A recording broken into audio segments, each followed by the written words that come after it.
This is the No Place Left Brutal Facts training module. So let me quickly move to my document camp and we'll start the training. All right. So this is where in the first week, first couple weeks, you can actually do this. So we've turned our 3/3 sheet over, and what we do is at the top, we move it horizontal. I'm sorry, vertical, just like this. And at the top, we write no place left, and then put a slash and put the word brutal facts. Right. So many ask, well, where do we get that concept of no place left as a vision? We actually do from Romans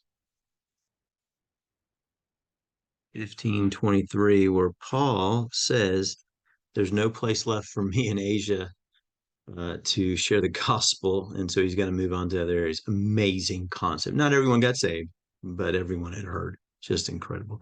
So the first thing we do is you put a number 1 right here. And what you want to do is you want to put population. And then put a line right over there.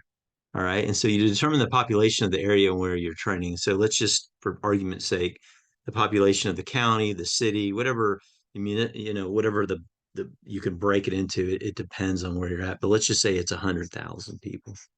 And so you might ask the people, hey, what's the population of this county or this city? And it's interesting to find out what that is. And then underneath that, what I want you to do is I want you to put percentage of lostness. Excuse me.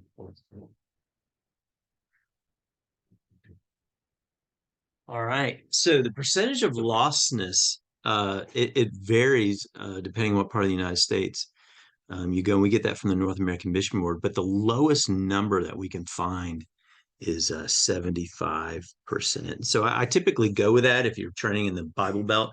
But if you're up in a frontier area or in the Northeast or wherever, it's in the high 90s. And so 75% of 100,000 is very simple, is 75,000 people are lost in our community or far from God. Now you can argue about that number and all that, but that's probably people sitting in pews and so forth. So we've got a problem.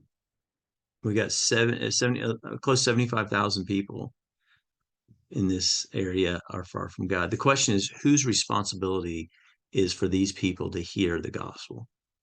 Of course, it's ours. Now, that raises the next question, which is I want you to put number 2. Is there a place in the Bible where we've seen that many people or more reached in a very short period of time? And so, they're all wondering where that could be. And there actually is a place, and you put Acts chapter 19, verses 8 through 10, and put a line underneath that. It might good to put a line there too, also. And so you ask them to read that with their buddy. So you're going to break right here, and we're going to read that with our buddy just real quickly. So you can have a break right here, and they're going to read it.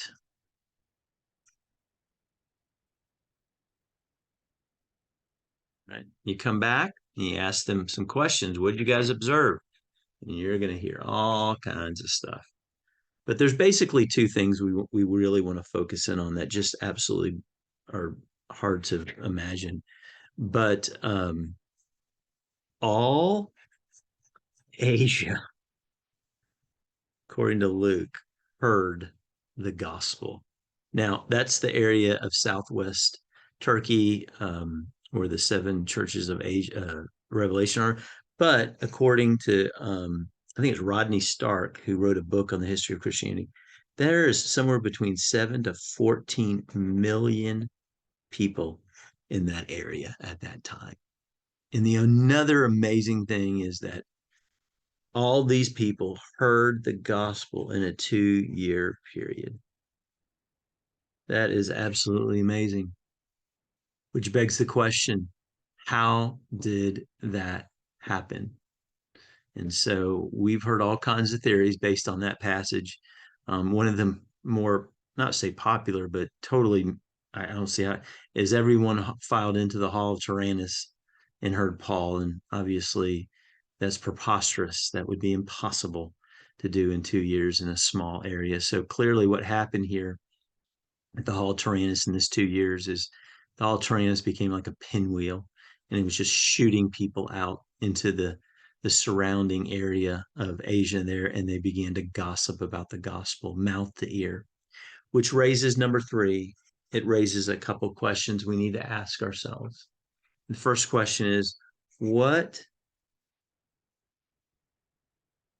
is it going to take for every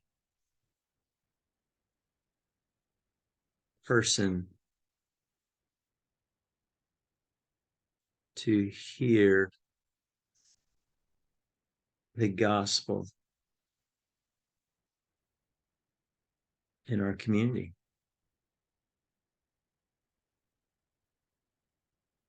And that's a loaded question.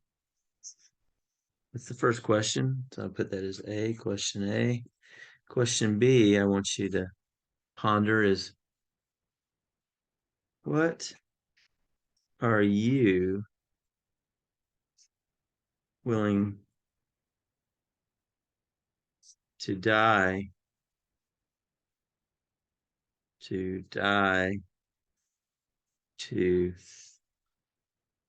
to see this happen?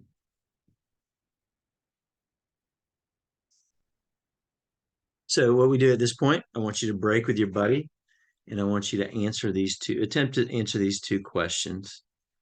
All right.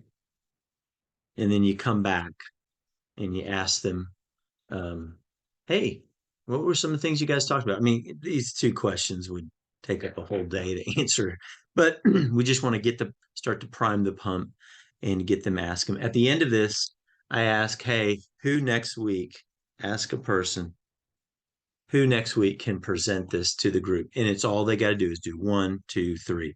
Population, percent of lostness, passage where we've seen that, all of Asia, 2 years. And then we ask these two questions. Ask somebody who's be willing to share that with the group, and they can use their notes and all that. We just want to see someone be willing to present those 3 points. So that is the NPL, No Place Left, Brutal Facts.